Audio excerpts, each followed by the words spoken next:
Okay, I'm here with Jeff Jarvinen in the studios of J-Files Media. Thank you for having me over. Well, Armin, it's always great. I mean, it's really nice for me to talk with, as I always say, boomers, and that's obviously my generation, right, and musicians. And even though I'm actually a wannabe musician, I've been around it since my adolescence. And of course, today, we're gonna chat a little bit about Mick Jackson. Well, Mick Jackson and I grew up on the block, the 2700 West block, between 3rd and 2nd Street. He lived on 3rd, I lived on 2nd. So, my memories go back to Mick when we were both he's 1 year younger than me. And I remember this specifically, and this is like my first introduction to Mick. And this is classic Mick. And maybe it's a forerunner to things. Who knows? Hard to say. But so we're about 10-ish, I would have to say. He was 9, I was 10, whatever. So he goes, hey, let's steal some cigarettes and go behind in between the garages and smoke a cigarette. Of course, that was like sheer crazy ass evil, get away with murder kind of things.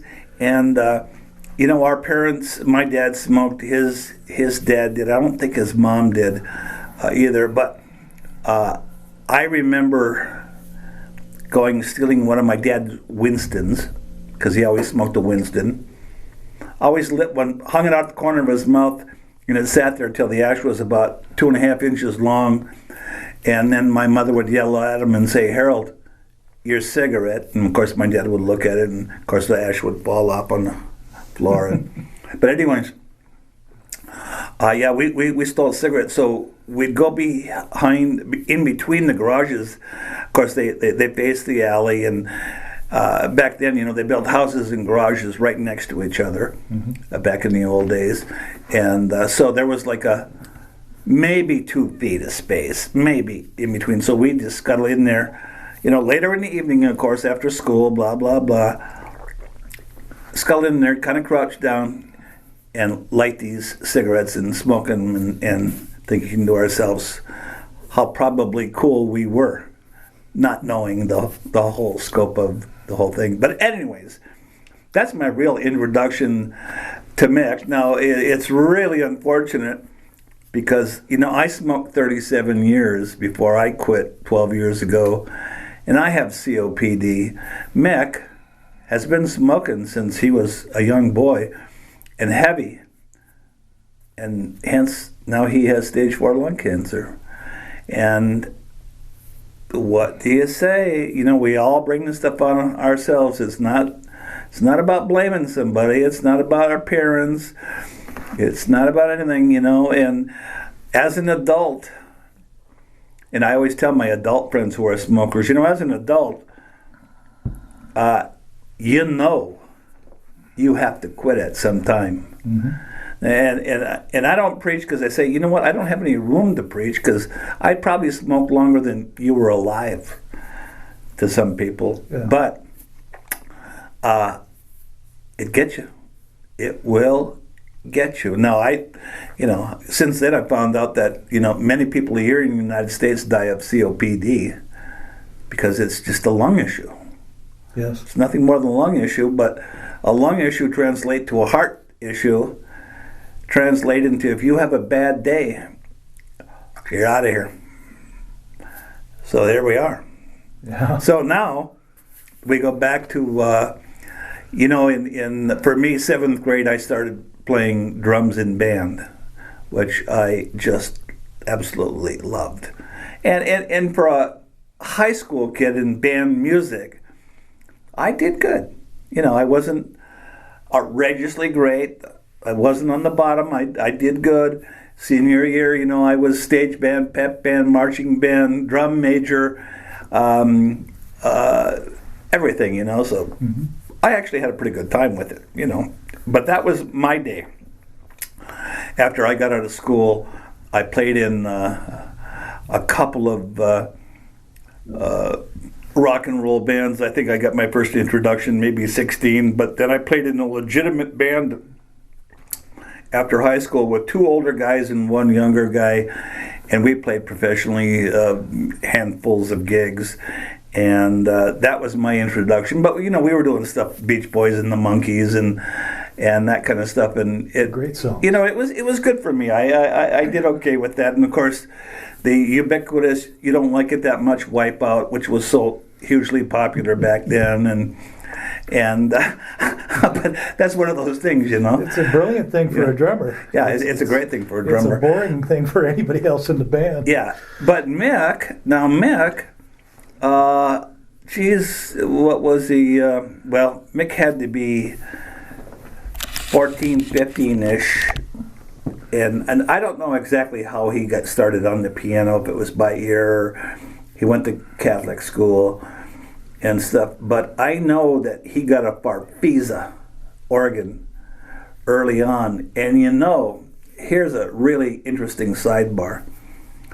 Mick has an original 60s red Farfisa. Wow. He has one. Now it needs a little work. We have it, in fact, a couple of years ago now, he borrowed it to the Electras. Now the Electras are from Ely, Minnesota.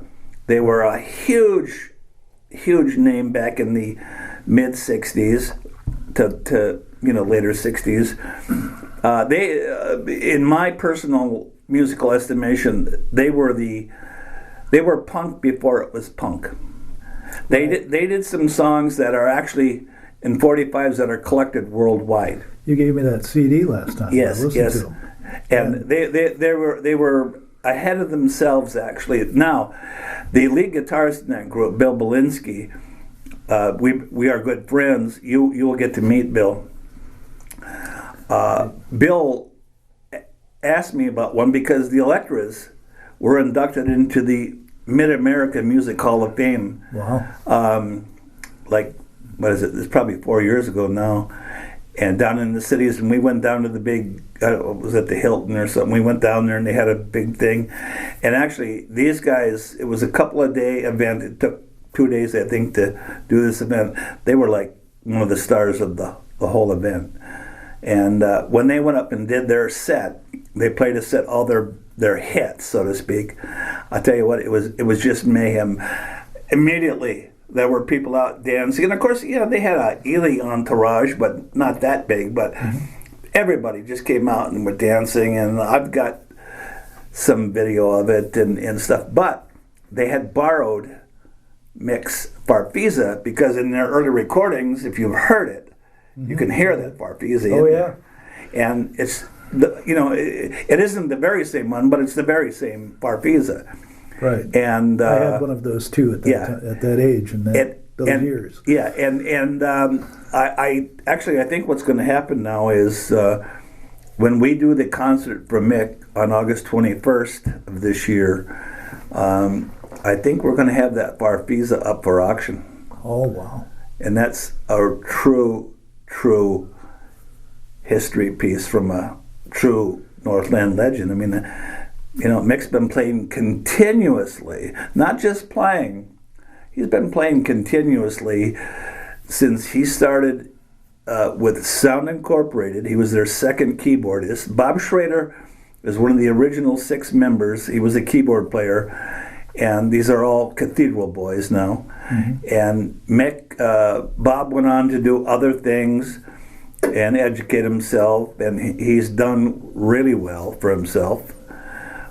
Bob's like a mogul now, and but Mick took over keys, and right away, boom! It wasn't long. He's got a C3 Hammond and a Leslie, and then adding up Fender Rhodes, and then a little synth thing, and much like the set you have, right. But he, for that music that time, I don't know that there was a lot better around here. And like we've always said, he's not.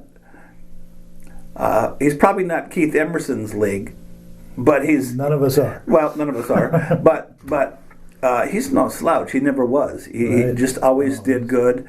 And yeah, he's like any musician. You struggle at things. It takes a while to learn things. But now I'll jump ahead a little bit here. Now, when I ran a nightclub up in Scanlon. Right now, it's on the property up there where Quick Trip is, but it used to be an old famous nightclub around here called Archie's. It was a wooden structure, bar, dance hall. Back in the day, bar, dance hall, country bands, polka bands, country bands, polka bands, very famous. I think I played up there. This guy I worked for, Pete Lakovsky, he was a chiropractor here in town. He bought it from the owner because the owner got in trouble with money, bought it from him, and then he was forced to build a club on the property, otherwise he'd lose his liquor license. So he built the club, and I ramrodded the whole project for him. And then when it opened, he gave me the management job. I had really no experience in the bar business per se, but entertainment and everything else, organizing, I had already done that. Mm-hmm. And so we opened that up, and this is the fall of '79, late in the year '79. And actually, when we opened, we didn't even have any music until like the second day, and then the owner of Pete says to me, well, why don't we have any music? Well, you never said get any music, anyways, at any rate, well, I left managing that after, I think, 6 months or a year. I did a couple of things. In 1980, myself, Tracy Lundeen Productions, show pro, mm-hmm. and a kid named Charles Subzak, who you would probably know. Yeah. We opened up a huge nightclub in downtown Duluth called the Showcase, yes. A couple doors over from Mr. Pete's on 404 West Superior Street. Mm-hmm. It was a great success for us. We had the right people, we had the right crew, we had honest guys, hardworking rock and roll bartenders, we had good entertainment, top-notch stuff.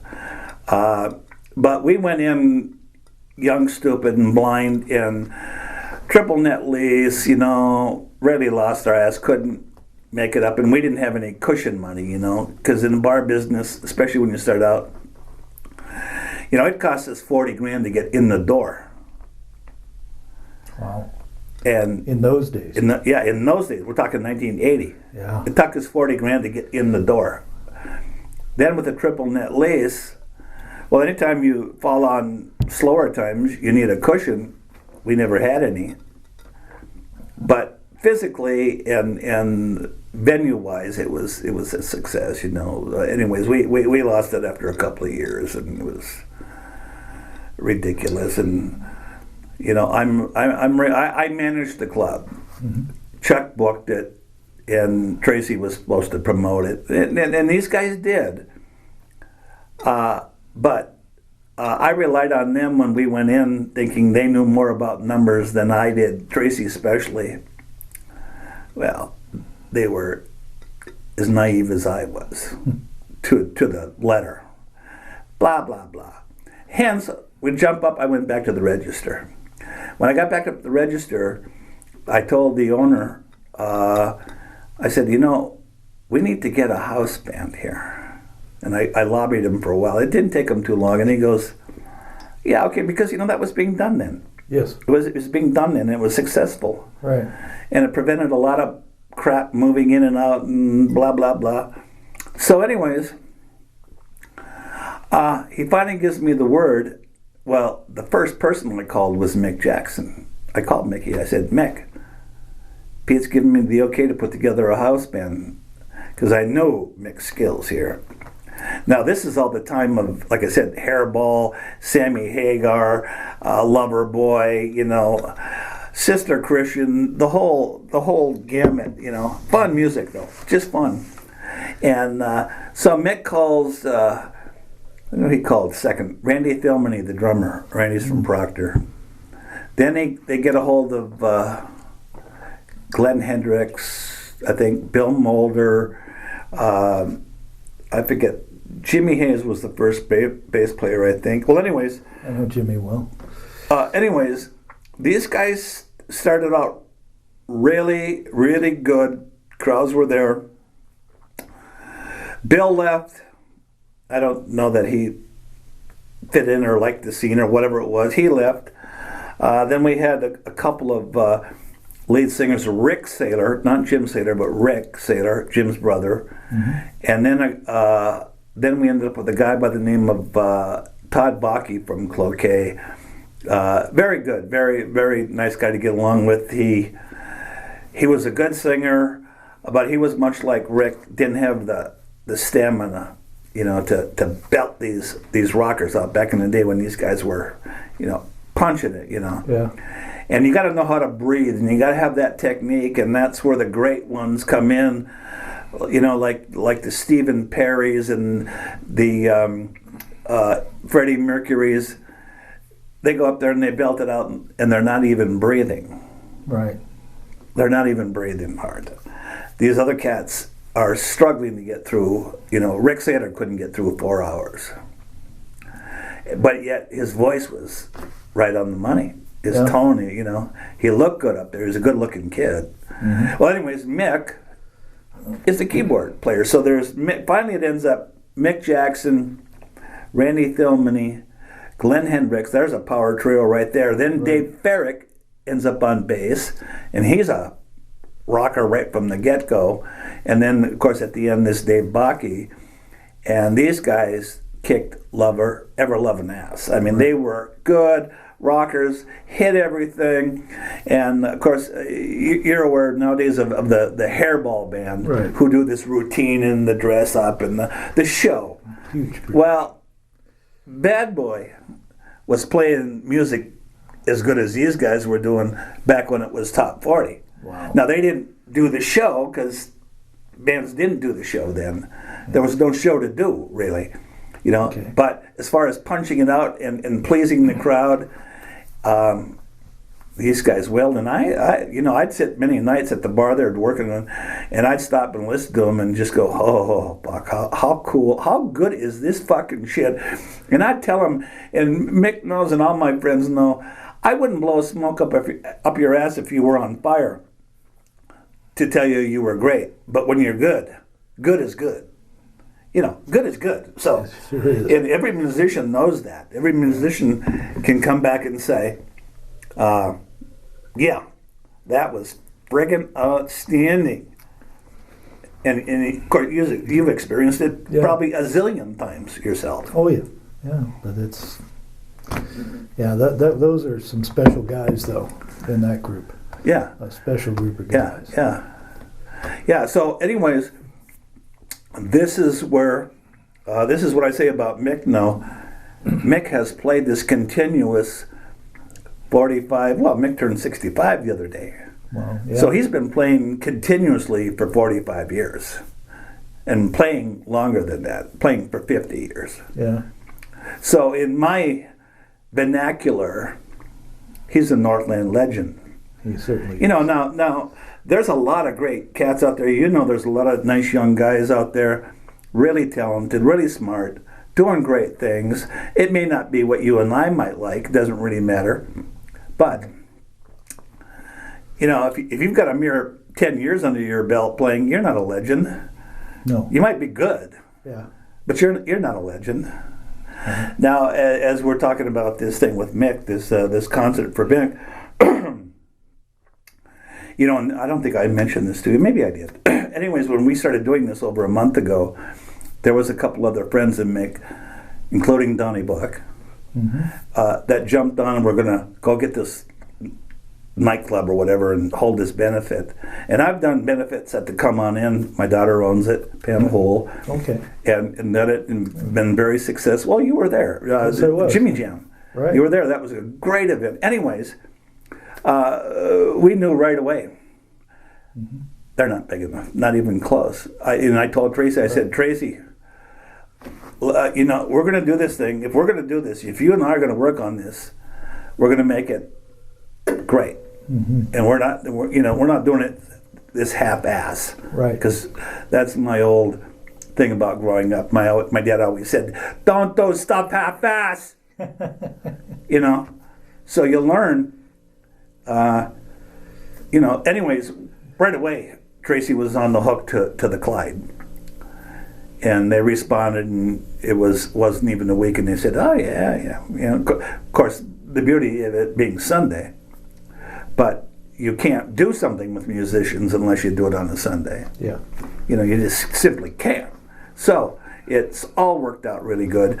But as soon as we started doing this, man, we got people and bands and musicians and artists coming out of the fucking woodwork. And we're thinking, we started off with, I think we had 6 bands and thought, oh, this is fucking great. Well, yeah. So, right now we've got 40-some musicians in groups who are going to come up and play on this thing. And probably 100 musicians are going to perform that day. Right. So that kind of tells you a testament. Yeah, absolutely. Absolutely a testament to Mick and all of the people he's touched. Musicians as well as everyone else. Yeah, and the thing is a musician who's played that long in the region would probably make a lot of friends. But he's such a cool cat. Yes. Yes, he is. And that's why, like I said, right away, they're just coming out of the woodwork. We don't know what to do with it. Tracy and I, this past week, we had to close the show. I mean, no more people can sign up. We don't have time. And not only that, as we have told people, and it's on a pre-poster, the show's going to run from 1 to 7. Well, that's the official time. We've already kicked it up to 1 to 8 because we can't do justice and get people, there, and then it's not fair to haul them up and have them do 1 or 2 tunes. Now, 3 or or 4 or 5 is justice, right? But 2 tunes, it's a little insulting for all the work that takes place, So, we've got it down now to where most bands have 4 tunes. Now, the day of the show, we're gonna adjust everything, of course. Right. We'll tweak everything, and but everybody is obliging. Jesus, you get your shot, and everybody wants to do it. So that's really going to make it fun. And I venture to say, we want to make this like a party. This isn't like some somber thing. Celebration of life. Mick was never like that. Right. He's not like that now. And the guy's dying. He's not like that now. Well, it's a celebration of the life of a great man. But wait till you see some of the cats on this stage. Wait till you see Bad Boy. Mm-hmm. And keep in mind now, they did one reunion show in 2010. In fact, I have the poster over here, but monsters. And of course, Glenn Hendricks, Dave Barrick, these guys haven't lost anything. They've had that guitar in their hands all the time. Right. And Glenn, that's like Glenn's opium. You rarely see Glenn without a guitar in his hand. I don't know if I've ever seen him without a guitar in his hand. Well, I'm telling you, even when we did these events at the Come On In, when he took a break, you might have seen him for 10 minutes sitting in a chair. But other than that, he had that thing around his shoulder, and it was fun. I videotaped a thing at the Gopher a few years back. Glenn, he started this out doing this blues jam thing, and then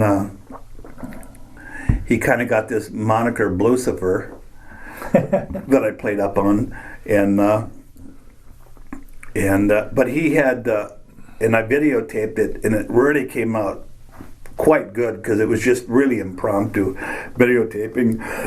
And there was Glenn. I think Mickey played. Russ Sackett played. Greg Berthium on the drums. Dave Farrick, Spiff, Dave Cliff. These cats come. I'm telling you what, man, this shit fucking wailed. It was just cool to see. All of a sudden, and it's just blues stuff. Of course, it's not. You know how blues is. Yes. You just go up there and play. Yes. You don't worry about no charts or no notes. You just fucking get up there and play. At any rate, they were good. But Mick's one of those cats that he just They said, Mick's coming up to play. Okay, Mick's over there, and he's wailing on the electric piano there for a bit. But that's what I've always liked about him, and liked about these friends of mine who were that talented, And me, I'm sitting here back thinking, you could take both of my whatevers off if I could go up and do some of the stuff my good friends are doing, Right. But it just never worked out that way, and maybe someday in the big stage in the sky, I'll get my 15 minutes, I would love to see that video. That's sometime. I'll get you some. I'll get you some of it. Yeah, it's really good. Yeah. It's just fabulous, actually. No, you'd like it. In fact, I'll have to go home and look because I might be able to just burn you a copy and give it to you or whatever too. But there's kind of a tradition, at least all of these big blues jams that I've ever played at, where at the end of the night, everybody gets on stage. Yeah. And just does like let the good times roll or something. Yeah. And just it becomes like a 1 hour song. There you go. Maybe that'll. I mean, how good is that though? I mean, what fun! It's people come up and down and in the song and let the bass player have his run and absolutely the guitarist and good cats. That's what I've always liked is it just all fits in. They just know what to do and then they know when to pull back out. How great is that? Yeah. Laissez le bon temps rouler. Let the good times roll. Let the good times roll. Yeah. Yeah, it's that would be wonderful. That will be wonderful. I expect it. Yeah, will happen. Yeah. What else can I don't know what else to say about Mick other than being that we were buddies since adolescence. Right. We went through the same period at the same time. And like I said, he's 1 year younger than me. And we're kids of the 70s, like yourself. I mean, we're kids of the 70s rock and roll. We all listened to the same music. We all spun the same albums. Let It Bleed, Grand Funk Live, Styx. I mean, we all just did the same stuff, and had the same group of people. Smoked the same weed. You're talking about the nickel bag. Well, we actually never dealt with nickel bags. We just had lids in our day, the $15 lid, But back then, the pot wasn't like when you smoked a doobie with 2 or 3 buddies. You didn't hallucinate and need a chase lounge. You smoked 2 doobies and you went to work. Right. That's how it was back then. But you felt great. Yeah. You felt just fucking great, Yeah. But that's the difference. And I quit smoking pot so long before all the crazy high tests came in that nowadays I would if I didn't know the pot, I might be coerced to take a hit. But if I knew it was 70s pot, I would certainly partake with a couple of buddies. But I know that a lot of it, it's too crazy. And Mick has he's imbibed these years, but he's never gone off the edge with pot or drugs of any kind. He's always been just a one hitter, do a doobie kind of guy with buddies, and he's always worked, always maintained his family, brought a paycheck home, hung around with his buddies. No unseemly activities. None of us were into that kind of bullshit. We always thought it was all bullshit. Yeah. And we had friends who were, I guess you could say, questionable, speed freak buddies who you couldn't trust across the street, and all that shit. But that was that day, that was that time, and Well, I started smoking when I was 14. Well, I got a PhD in electrical engineering, and I've worked 50 years in music business. Yes. 35 years in the corporate cocksucker world. Okay. Raised 5 kids. Oh, geez. 2 through college. Wow. So you've done the whole thing. Sure. The whole gamut. The whole gamut. And smoked pot the entire time. Yeah. The only thing that did me in was alcohol and killed my liver. Which, it's nobody's fault but my own. Well, I knew I should stop, but I didn't. It's the same thing we've said about smoking, but right, exactly. It's a parallel. Well, back I've never smoked, and that's other than pot. Yeah. Well, you see, back in the day, Mick was a beer drinker. Didn't drink anything else. In fact, he only drank Miller beer. But it was like a constant companion. Right. And he was one of the people who, and I probably said this to you before, that, Mick would come into the club 8:30, the guys would show up, they started at 9, Mm-hmm. and he'd have a beer, maybe 2 before 9 o'clock. Well, then he's up on stage with a beer on the organ. Yeah. Then people would buy him a beer. So at the end of the night, Mick had gone through half a case, easy. And he did that consistently. Well, when it was it back in the 80s, whatever?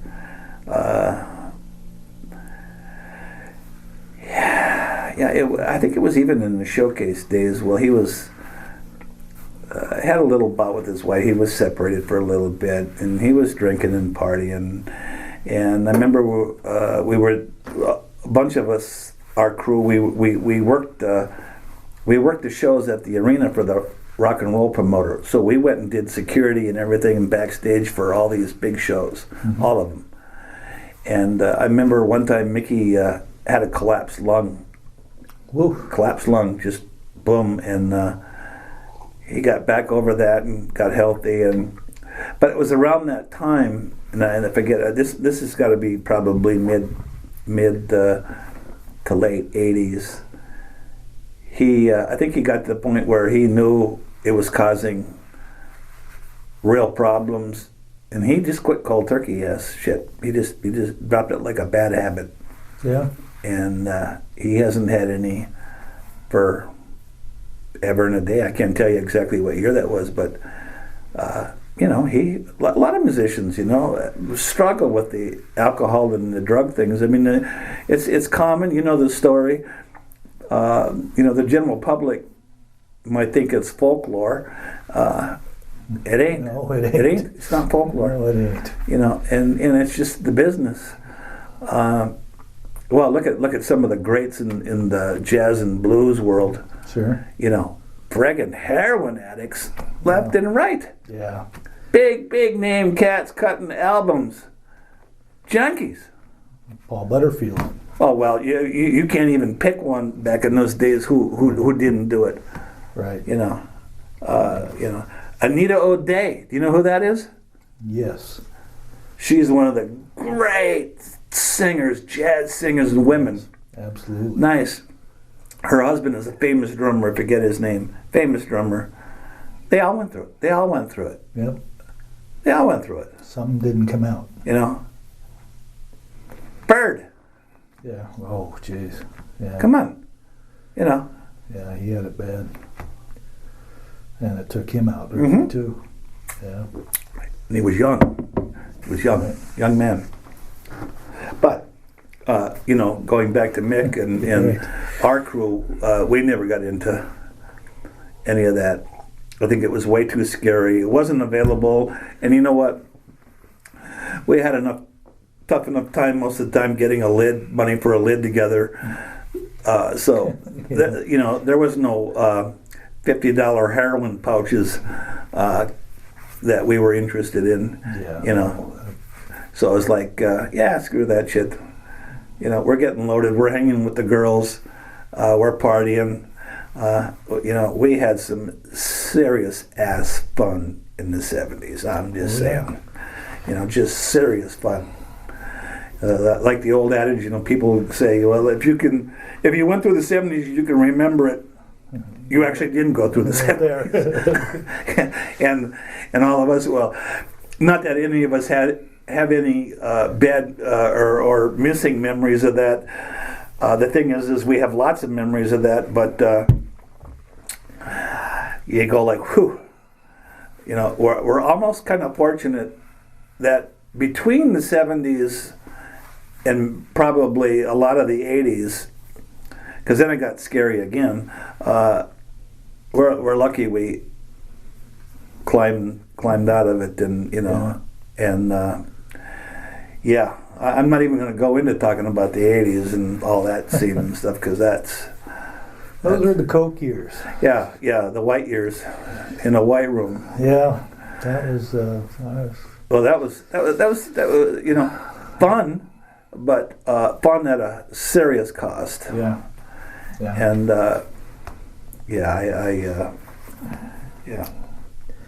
Yeah, but I guess it was about 87. I was just coming out of those white years, and I went down to the Apollo, still drinking, and went down to the Apollo Club out on Highway 35.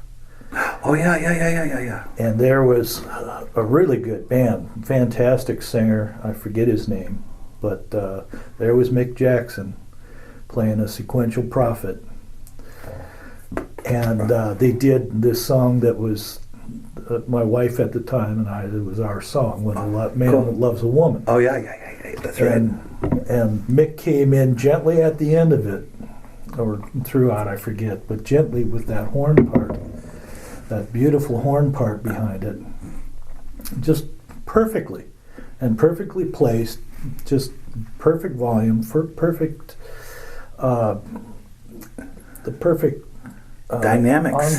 Dynamics. Thank you. Perfect dynamics for the song, and I was crying. I mean, I was just crying, and went up and talked to him, and said, "Man, that was just so good." It's like, "Well, thank you." Said, "Come on out to the parking lot." We went out to the parking lot, and he smoked a cigarette, and we may have done something else. I don't recall. But went back in maybe a month or two later.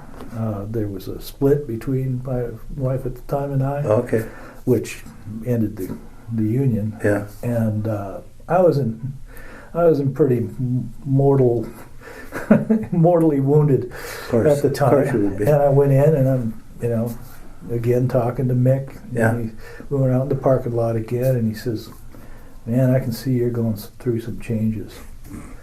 And I said, "Well, yeah," and I almost broke down then. And he gave me some really good words.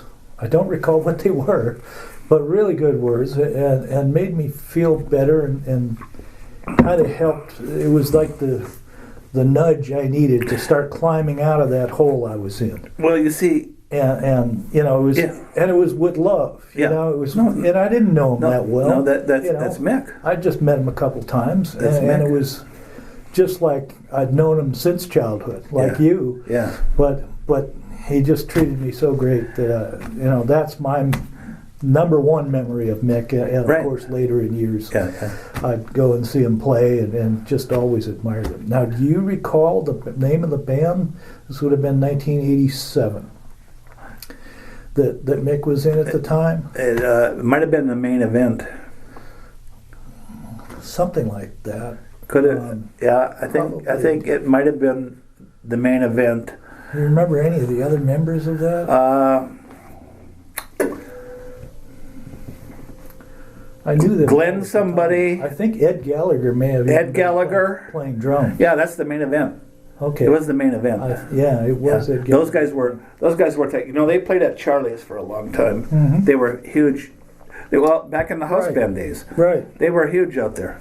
Yeah. They had a loyal following over there, man. I mean, if you walked in there on a Friday night, anything past 9 o'clock, you weren't sitting down. Yeah. Well, we played at Mr. D's, and I used to run over on break to catch the main event at Charlie's. That's what it was. Like a block and a half, 2 blocks away. Yeah. On the corner there. Yeah. And who else did not Steve Everett play in the main? You know, I bet he did. No, I think that's where Steve kind of got a name for himself because he played so long with the main event. But Steve was.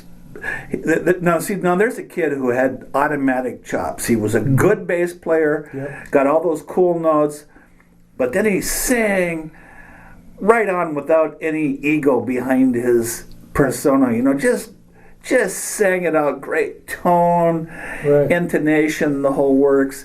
You know, it's like you're talking about Mick. Mick has always had that dynamic thing. He knows where stuff goes. Right. You know, and in fact, when I don't know if you're familiar with it, when he played with Borgren and a couple of other people, they had a group called Almost Seven. No. They had a big time California producer. They flew up. Tom footed the whole bill for 7 people to go out to California and paid this guy to produce 2 albums. They did 2 albums, and they're well produced, really good. John Seguin was out there. Oh, wow. And anyways, you'll hear, if you listen to these 2 albums, there's some really cool key work in there that Mick did, and the guy out there was kind of impressed. Told Mick, did some impressive stuff, But once again, just one of the good guys, one of many good guys. But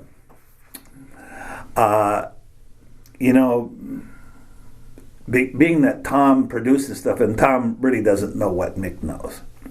But Mick always said to me, I tried to tell Tom where to put these vocals or stack this or do this, and and he'd just like ignore me, and he was really off put by that a bit.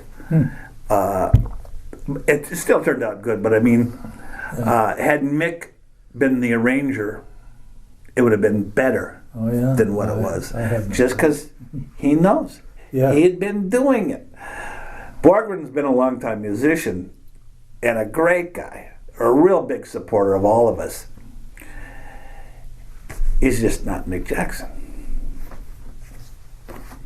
What can you say? It says it all. Yeah, there you go. Yeah. And Mick will probably tell you, Mick's played with cats around here that he's impressed with, totally impressed with. Like the Ron Cuevistos, the most understated guitar player to come out of the Northland in 50 years. Right. Absolutely. I played with his. Here's Steve Netzel, the quietest, most demure bass player in the territory, and can play his ass off. Yeah. I just got invited to a party at his place on the 31st. Maxstock, you should come up. I'm planning on. Yeah, this is all our cats. I was blown away to be invited. Glenn Hendricks, and Mick was saying way back then, yeah, you got to hear this cat, you got to hear this guy play. Yeah. And then, like I said, back in the day when they were doing the hairband stuff, Glenn just fucking nailed shit. Just. Yeah. Wow, where the fuck did this guy come from, Yeah. Seriously, it was that reaction, And like I said, many nights up there, I would listen to them, and they were playing stuff, and the place is rocking, and they're dancing. And of course, people are drinking. I mean, what the fuck? But,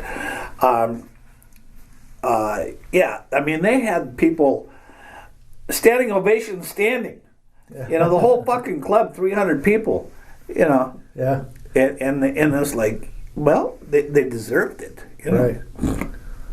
Yeah, and you see that, but you don't see it a lot unless you get into higher echelon clubs and higher echelon musicians and that kind of stuff, But listen, I've seen the Stones play in Minneapolis on the stage. I've heard better out of the bars in Duluth and Superior. No offense to the Stones, because I love them. Their longevity speaks for itself. But, they've always been the 5 ugliest cats on the planet. I don't know how they got in the same band. Well, they did. It worked out. Good for them. But I've heard local musicians blow those cats out in the lake. And that's truly what I've seen, and I've toured around the country. Yeah, you've done a lot of touring. More times than I can care to count. And what I've seen, and I always go out when I'm somewhere, you're there and you don't have a whole hell of a lot else to do other than play your 1-hour show or 90-minute show or 2-hour show, whatever. And then you go out and you check out the local clubs and see, and I've seen people all around, that were better than the people who are making the hits, the people who are the big names, And one of those cats is obviously Mick Jackson. I mean, Mick could have been anywhere.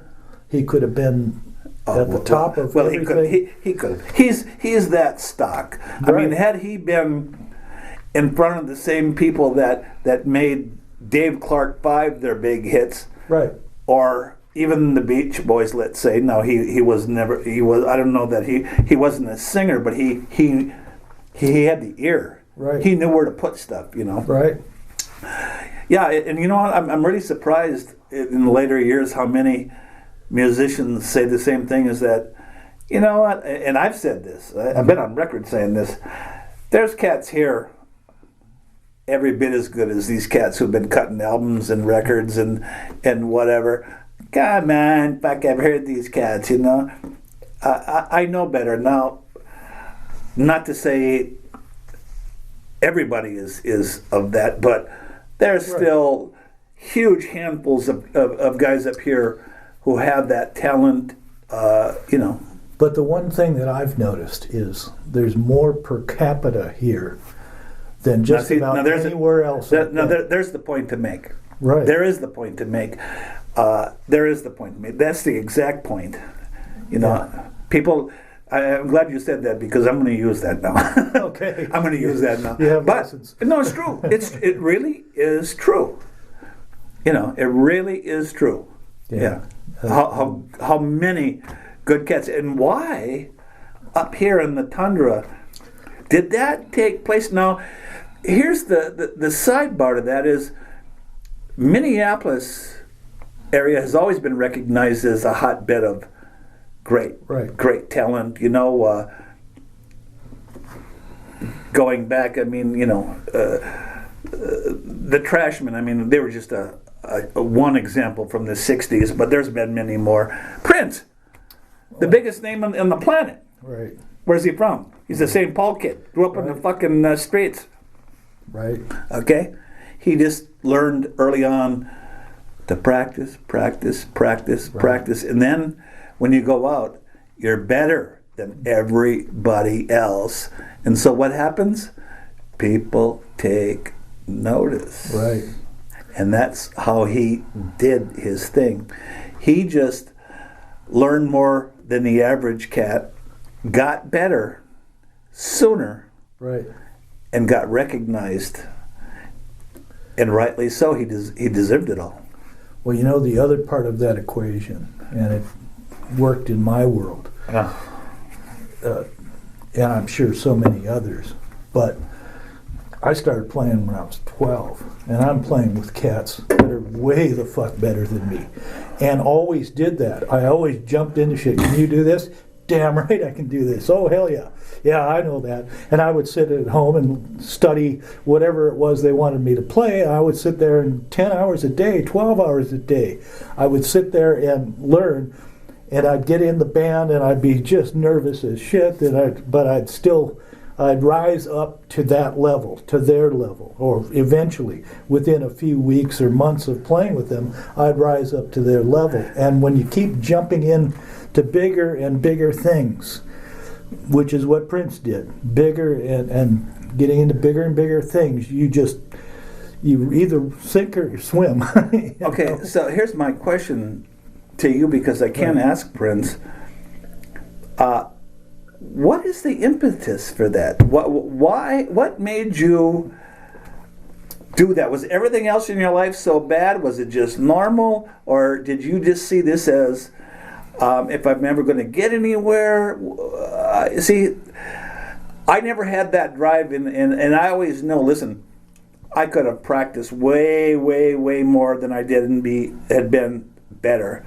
You know, it had never been Carl Palmer or Louis Bellison or Gene Krupa, but blah blah blah, and you know, you're just describing it, and it's kind of interesting when I am now reading your book Road Tales, of course, and you talk about this, and you're so brutally honest with your life there.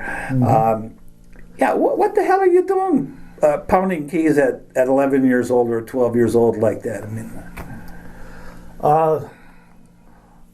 I wish I had a definitive answer that I could give you. I know that part of it was because of I was a skinny kid and I was good athletically. I was very coordinated, but I was too skinny to really, you know. Yeah. For years I couldn't even say that word, skinny, because I was so self-conscious and so. Yeah. And I knew inside that I wasn't small, that I wasn't skinny, that I had something that I could do. And that's kind of what drove me. I just had this drive to prove that I wasn't that skinny little nothing. Yeah. You know, that I had something that I could give to the world, that I could contribute to the world. And then, you know... So it transferred to music is really what happened. It definitely just, you know, here's something, wow, I can get very, very I can excel at this in a hurry. Yeah, and then puberty hit.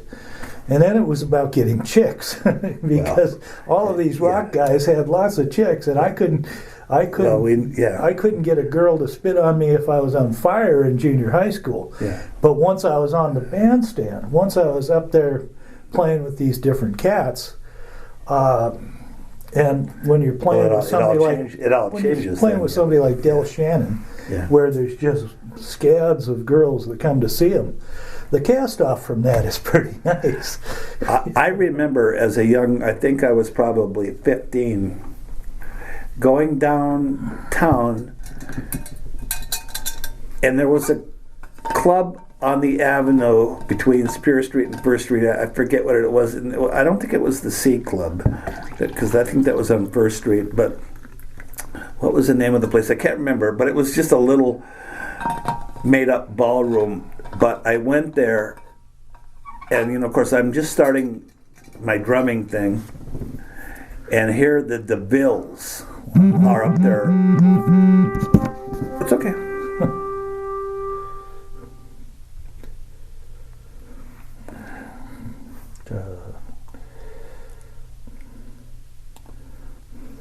At any rate, the DeVilles are up there playing, and the guy's got, you know, the red sparkle Ludwigs, and I'm fucking drooling, and the guys that are in their suits with the black ties, and you know, there's girls pressed up against the stage like in droves, just you know, getting all wet and everything, and it's like, and then you hear that rhythm, that 4/4 quick rhythm, rock and roll, fucking Fender Telecaster, son of a bitch, this is so fucking cool, I can't even stand it. But see, yeah, there it is, right there. But then, from there, you know that if you think you want to have chicks, get yourself in a fucking band. Because there's the ticket, buddy. Absolutely. Well, it was such a strange thing because I would go out and I'd do these gigs, you know, and have women, not little teeny girls. Yeah, women. You know, 18, actual 19, women. 20, 21, that age, jumping on me. And then I'd come back to junior high school over at Central Junior High and try to talk to a girl, and she'd look at me like I was something she wouldn't even want to scrape off her shoes.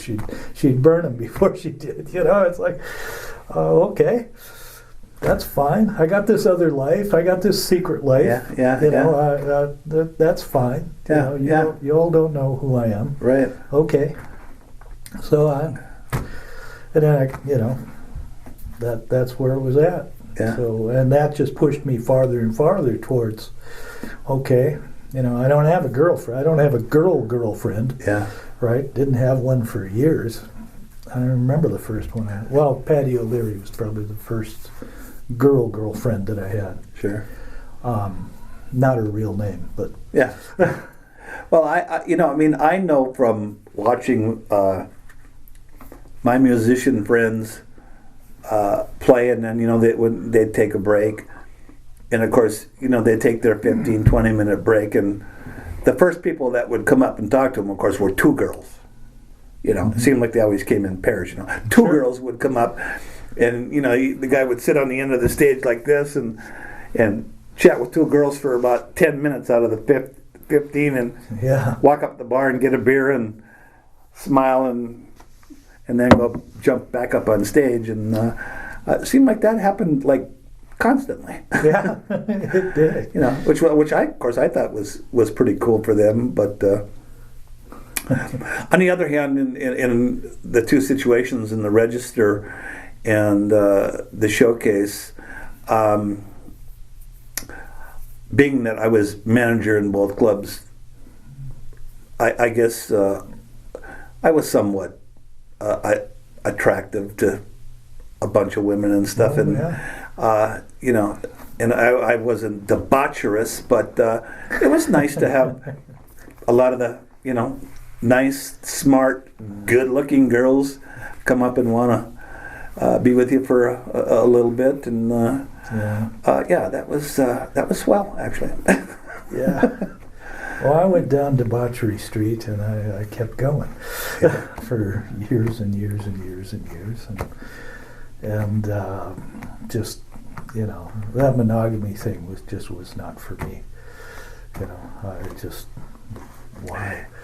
Yeah, you know, I hearkening back to those 70s and 80s days, there weren't a lot of cats that I knew that were actually married. There was very few of the guys in bands who were married. Now, you know, a lot of them had girlfriends, but not a lot were married. And then, geez, I don't even know when Mick and Mary got married. Late in the 70s. They got married late in the 70s. That circled back nicely to me. And you know, and they're still married, which is great for them. Which is amazing. Yeah, and then of course, now here's a flip side of Mick doing all, you know, working kind of in the biz. He was a commercial producer for Charter TV and playing all the time. And his wife is a LP and not an RN. He corrected me, but I can't remember. But anyways, they took these, since they were married and they had two daughters, but after they had the second daughter, they started taking in these young babies who had all kinds of problems. I mean, physical and stuff. And over these 30 years, you know, they've taken in just tons of kids, and they adopted two of them because they got so attached to them, you know, and did so much for them. They have a boy now who just graduated cum laude from Scholastica with MS, Michael. Right. Great kid, brilliant, funny kid. But they've done that besides. He's done that besides, and he's a real devoted family guy. I'm telling you, he is. And he's done that besides everything else he's done, and played weekends. And I'm telling you, man, I think sometimes the load I had was plenty enough. I wouldn't even want the load he carried on his shoulders. I can't imagine it. I can't imagine it. And yeah, what him and Mary did alone takes me right out of the picture. Yeah. Oh, yeah. And of course, we've had 1,000 friends of ours who say the same thing, but it's like, no. I'm glad in this world that there are RNs and doctors, because if it was up to me, there'd be a lot of bleeding people on the streets right now.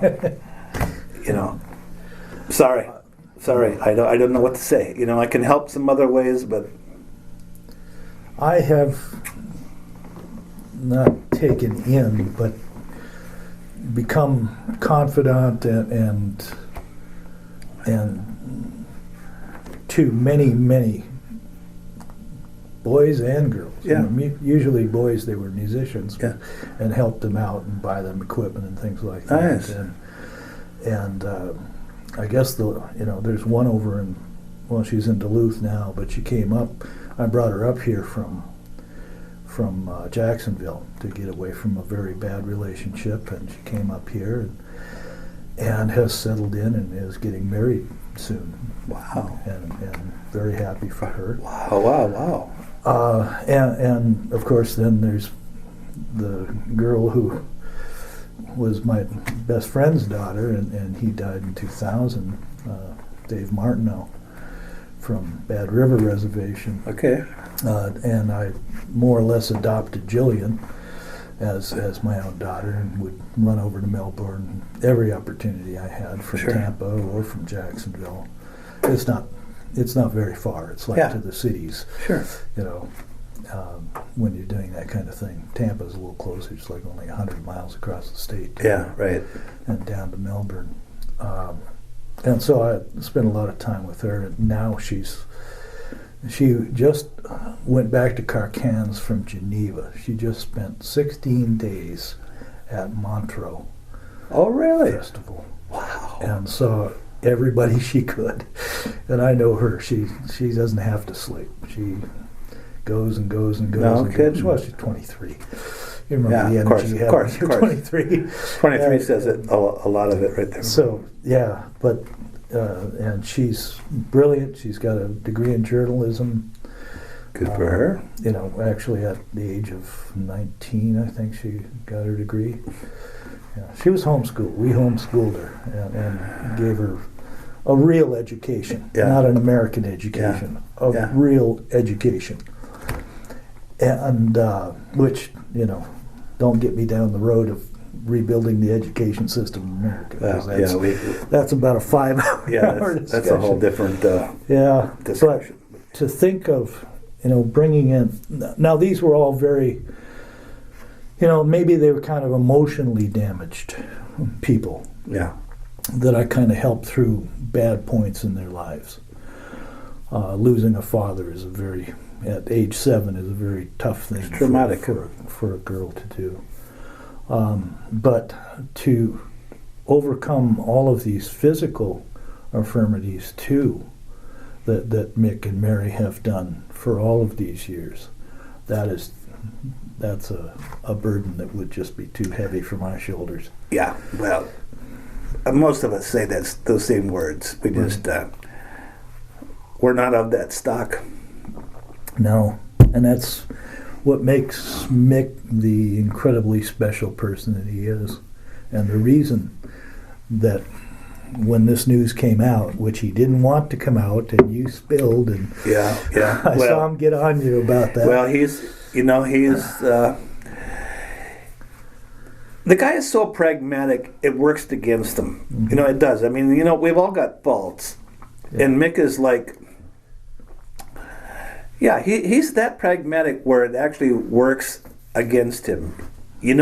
I was relating the story about him and Tom Borgren and Almost Seven band and working and stuff, right. and Mick would make suggestions, and Tom would, I'm pretty, well, you see, that's Mick's personality to just fall back, take a breath, as opposed to a Jeff Jarvinen personality to say, hey, fuck, man, I mean, come on, get real here. Let's do it. We can make this even better.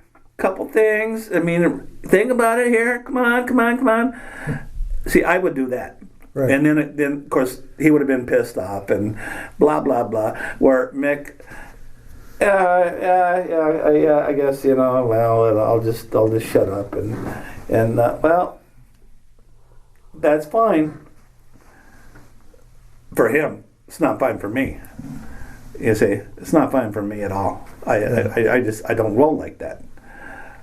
On the other hand, I'm not saying my way is really a good way either, but I've been in situations where you gotta say something, you gotta say it now, you gotta get it off your chest, make people think about something else, and then I'm all one for compromising. I'm all for listening to other points of view. I'm all about that. I'm also know what I know. Mm-hmm. So if you don't agree, whatever, I mean, that's cool. It doesn't upset me, but I still know what I know, and I still know the difference. And I'm not going to just lay back. I'm not going to shut up. And Mick is kind of the opposite of that, because he's brought home lots of cash in 45 years. Right. And and Mick's not one to go out and buy hot rods and cars and snow machines and fancy clothes and $300 boots. Mick doesn't have any of that stuff. Right. He has none of that stuff. He's taking care of business. Yeah. And Mick, once again, the dichotomy is he's not ever disrespectful. Right. He'll just shut up and hold it in, because if he thinks he might be disrespectful, he has to hold it back and not say anything. And see, now to me, he'll offer an opinion, which I like to hear. Mm-hmm. And we've disagreed many times, but many times he said stuff to me that makes way more sense, is way more righteous than what I'm thinking. Right. And I go, holy fuck, yeah, let's do that. Now, we talk about this filmmaking and all the stuff we've done over the years. He's worked building commercials for years. Well, I never wanted to be a film editor, but you have to learn that stuff. Well, Mick is so good. And he's come up and helped me edit some of my small stuff. This stuff I do, these little shows, and we try to put it together in a concise package and blah, blah, blah. Well, I've learned more from Mick as he edited a couple of my things than I did in the first 2 years of me sitting at the computer trying to figure the fucking shit out. And this is but you see, I love that. Yeah. I love that. I'm going, holy fuck, yeah, that's cool. Man, wow, how great is that? He did this little thing. It was like, yeah, and I'm trying to go, no, here's what we're going to do. We're going to put a transition here, and I'm going to do this. And he goes, and then he, takes his time, and he weeds through it. There it is. Way better than I would have done. Yeah.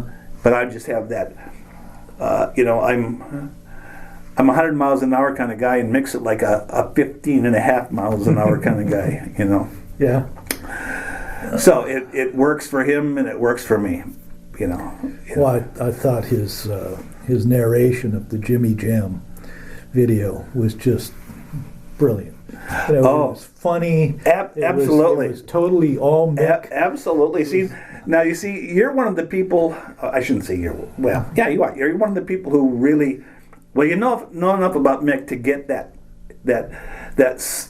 demure humor he has. Yes. It's really high intellect, demure, but he's so to the fucking point.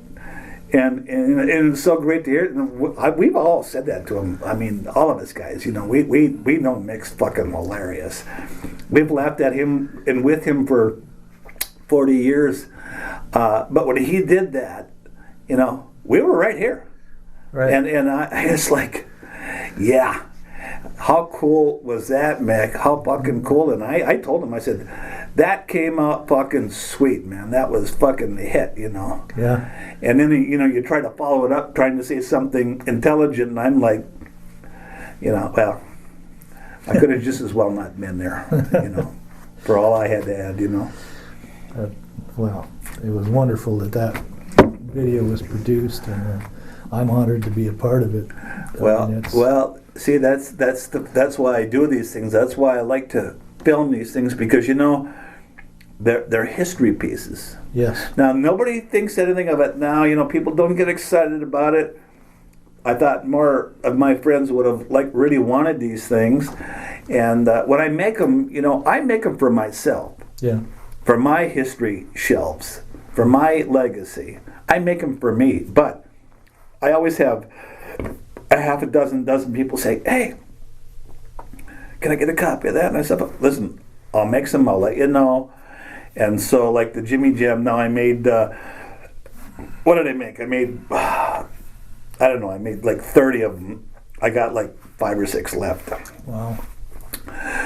Now I would have thought those would have gone, but I got mine from George Zizas. He grabbed a copy for me. Oh yeah, okay, yeah. Well, see, now people like George go right away. They go, "Hey, you gonna make a video? Can I get a copy or two?" Well, then when you say I got a copy, yeah, I'll take 2 of them. Yeah, but then you look at them and you get a little different perspective. You get to see something you don't see when you're up there playing, or when you're doing this or that, or if you weren't there, or if you're only there for a half an hour. Now you get to see some really cool shit, some cool people, some outrageously good guitar playing, keyboard playing, drumming, bass playing, whatever. You just get to see some shit that you normally wouldn't get to see, and that's why I've always done this. So can I assume that the concert for Mick is going to be filmed? 3 cameras.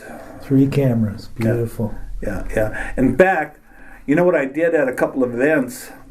I did this at my own retirement. I had a curtain and try to have a little bit of a soundboard on the stage to come on, and you've seen where that is. Mm-hmm. And I'd have people go in, 1 or 2 or 3 people go in and just give me a shout out, and I said, go say anything you want. You know, call me an asshole. I don't care. I'm all about that. You know, do whatever, just whatever. And so I've got a whole bunch of family and friends who did that. Now it's not perfect because there's a little room din in there, but I know it wasn't going to be perfect. Now at Mick's thing here, and he even brought this up. He says, "You know that thing you did with the getting people to give you a little 2 cents kind of thing? You know, because I've done it at a number of events. You know." Yeah. And he says, "You know, you got to do that, man. You got to do that. That's really cool." And I go, "Yeah, Mick, I already thought of that." Now the thing is now in that situation, you see, I'm going to have to find a place where there's no room din. You know, I can't be overbearing by blaring PA systems. Right. I can't do that. And to be fair, because otherwise you got people shout like this. Right. Well, that's not normal. That's not how people want to do it. So you want to have a secluded kind of place, and people where they can come down and say, "Yeah, gee, this is fun. This is great. Sorry about the circumstances, you know, whatever. But you know, hope you get better, Mick. And we're just having a good time. And we came in from California, and so nice to see all these cats, and blah blah blah, and get better so we can go out and do a bowl. You know, just something." But I want it to be in a good situation. So I don't know.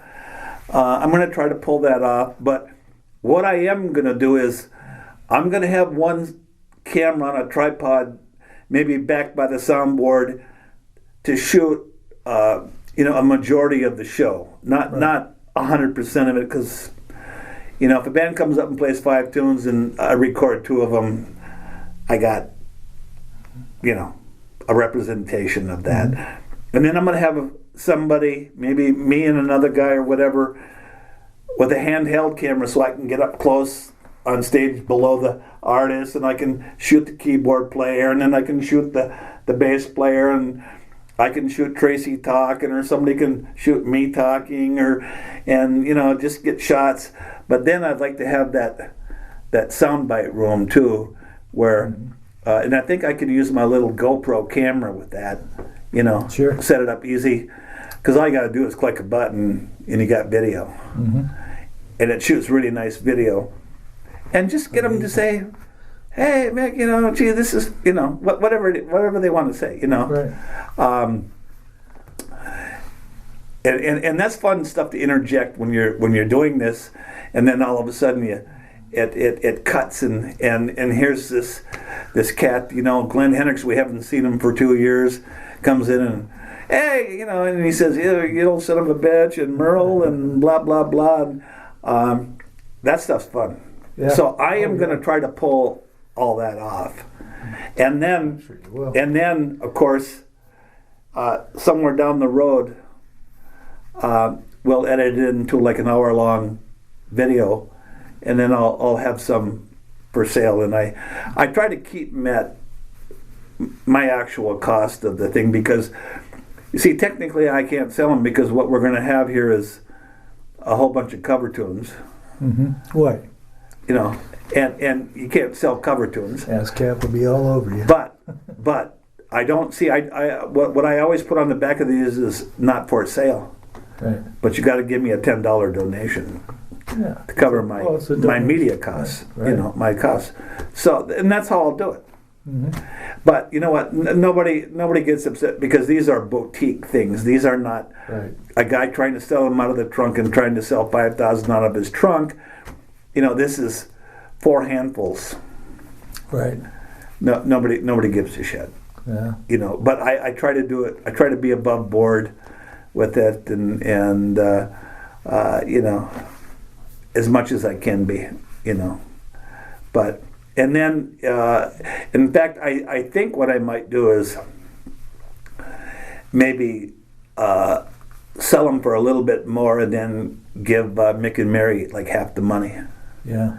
And it won't be that much, because I'll probably only sell, once again, 30, 40, 50 of them.